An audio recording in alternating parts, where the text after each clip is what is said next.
Bismillahirrahmanirrahim. Assalamualaikum warahmatullahi wabarakatuh. Sahabat yang beriman, malaikat adalah makhluk Allah yang juga dibebankan tugas dan tanggung jawab. Namun tidak sebagaimana manusia, mereka diberi kekuatan penuh untuk melaksanakannya. Mereka juga tidak diberikan hawa nafsu, sehingga tidak ada salah satu pun dari mereka yang menyelisihi perintah Allah. Semua melaksanakan tugas masing-masing dengan benar sesuai perintah Allah. Jika kita melihat tugas dan tanggung jawab malaikat yang bermacam-macam, kita akan menemukan hubungan yang erat antara mereka dengan kita sebagai manusia. Hubungan yang menunjukkan kedekatan kita dengan mereka. Bahkan bisa dikatakan hampir seluruh atau mungkin seluruhnya, wallahu a'lam. Tugas mereka adalah untuk kepentingan manusia. Hal ini selain menumbuhkan rasa cinta kepada mereka para malaikat, juga menumbuhkan kesadaran akan rahmat Allah yang begitu luas kepada kita, dengan menciptakan makhluk bernama malaikat untuk kepentingan manusia. 3 pemimpin malaikat. Dari sekian banyak malaikat, ada 3 yang menjadi pemimpin mereka, yaitu malaikat Jibril yang bertugas menyampaikan wahyu, malaikat Israfil yang bertugas meniup sangkakala di hari akhir, dan malaikat Mikail yang bertugas menurunkan hujan dan menumbuhkan tanaman. Ketiga malaikat ini menjadi pemimpin malaikat dikarenakan tugas mereka yang berkaitan dengan kehidupan. Jibril bertugas menyampaikan wahyu yang dengannya hati manusia akan hidup. Mikail menumbuhkan tumbuhan dan menurunkan hujan, dengannya bumi akan hidup. Dan Israfil pun meniup sangkakala yang dengannya jasad manusia akan kembali hidup di hari kiamat. Malaikat penjaga manusia. Di antara malaikat ada yang bertugas setiap waktu menjaga manusia. Allah Subhanahu wa Ta'ala berfirman yang artinya, bagi manusia ada malaikat-malaikat yang selalu mengikutinya bergiliran di muka dan di belakangnya. Mereka menjaga atas perintah Allah. Quran Surat Ar-Ra'd ayat 11. Mujahid berkata, tidaklah seorang hamba kecuali dia memiliki malaikat yang diperintahkan untuk menjaganya, baik ketika tidur maupun terjaga dari gangguan jin, manusia, dan hewan-hewan pengganggu.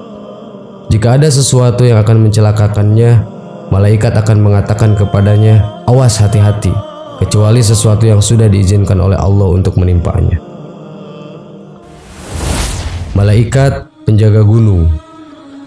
Dalam sebuah riwayat diceritakan bahwa ketika Rasulullah hijrah ke Thaif dan mendapatkan perlakuan yang tidak layak dari penduduk Thaif, beliau didatangi oleh malaikat. Setelah mengucapkan salam, malaikat tersebut berkata, wahai Muhammad, sesungguhnya Allah telah mendengar apa yang telah dikatakan oleh kaummu. Aku adalah malaikat gunung. Aku telah diutus Tuhanmu untuk mendatangimu, agar engkau menyuruhku untuk membantu menyelesaikan urusanmu. Maka apa yang engkau inginkan aku perbuat kepada mereka? Jika engkau mau, akan kuhimpit mereka itu dengan 2 gunung batu. Hadis riwayat Abu Hubaisyah dan Al-Ahmar. Maka beliau bersabda, jangan. Aku berharap Allah Ta'ala melahirkan dari mereka generasi yang menyembah Allah Ta'ala dan tidak menyekutukannya dengan sesuatu apapun. Malaikat berkeliling mencari majelis zikir. Kemudian ada di antara mereka malaikat yang berkeliling di muka bumi. Jika didapatkan ada majelis zikir, maka mereka akan ikut duduk di majelis zikir. Rasulullah Shallallahu Alaihi Wasallam bersabda, tidaklah suatu kaum berkumpul di rumah di antara rumah Allah. Di sana mereka membaca kitabullah dan mempelajarinya, kecuali mereka akan diberikan ketenangan, diliputi rahmat, dan dinaungi oleh para malaikat, serta Allah akan menyebutkan mereka di hadapan makhluk para penghuni langit yang berada di dekatnya. Malaikat pencatat amal.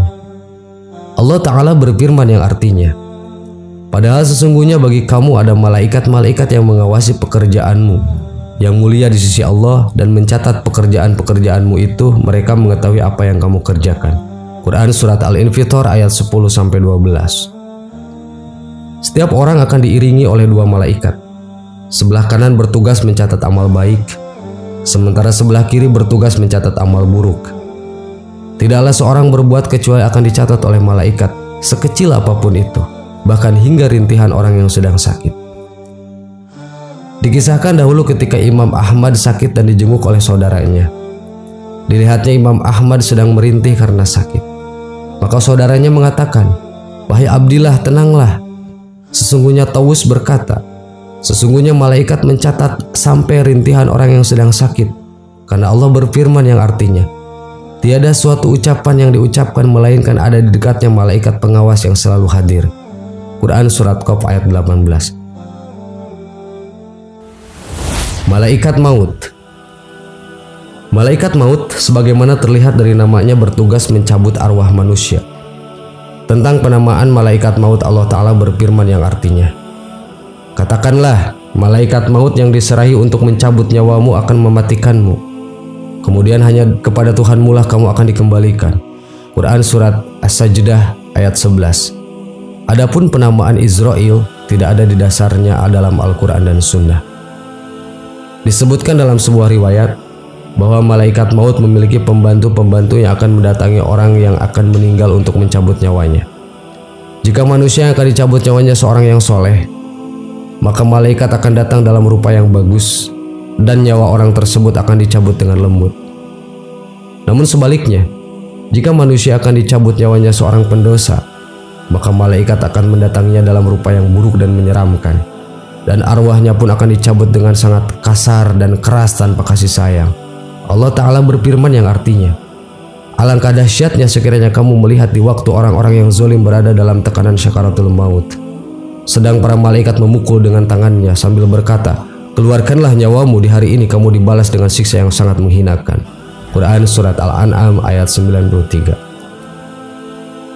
Kemudian setelah malaikat maut mencabut arwah dan mengeluarkannya dari jasad seorang hamba, arwah tersebut akan diserahkan kepada malaikat rahmat atau malaikat azab yang menjadi penanggung jawab selanjutnya.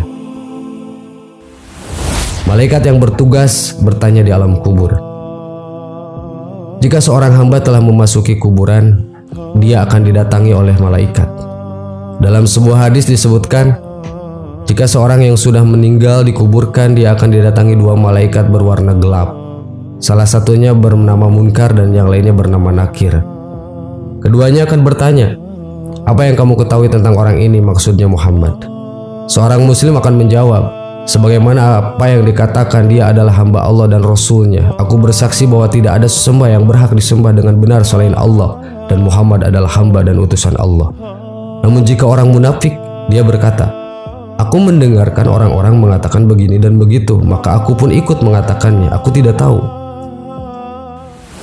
Para penjaga neraka dan para penjaga surga. Para penjaga neraka bernama Zabaniyah. Pemimpin mereka berjumlah 19. Yang paling senior bernama Malik. Allah Ta'ala berfirman yang artinya, mereka penduduk neraka berseru, "Hai Malik, biarlah Tuhanmu membunuh kami saja." Dia menjawab, "Kamu akan tetap tinggal di neraka ini." Quran Surat Az-Zukhruf ayat 77. Tentang sifat mereka Allah Ta'ala berfirman yang artinya, "Hai orang-orang yang beriman, peliharalah dirimu dan keluargamu dari api neraka yang bahan bakarnya adalah manusia dan batu.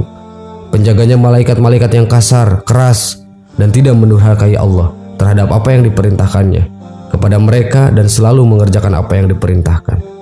Quran Surat At-Tahrim ayat 6. Adapun para penjaga surga, pemimpin mereka adalah Ridwan. Mereka akan menyambut para penghuni surga dengan ucapan salam. Allah Ta'ala berfirman yang artinya, "Dan orang-orang yang bertakwa kepada Tuhan dibawa ke dalam surga berombong-rombongan pula.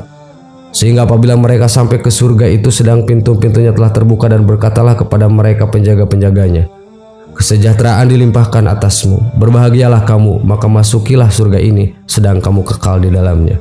Quran Surat Az-Zumar ayat 73. Sahabat yang beriman, itulah sebagian malaikat-malaikat Allah beserta tugasnya. Semoga lebih meyakinkan kita kepada para malaikat sebagai bagian dari rukun iman. Wallahu a'lam. Wassalamualaikum warahmatullahi wabarakatuh.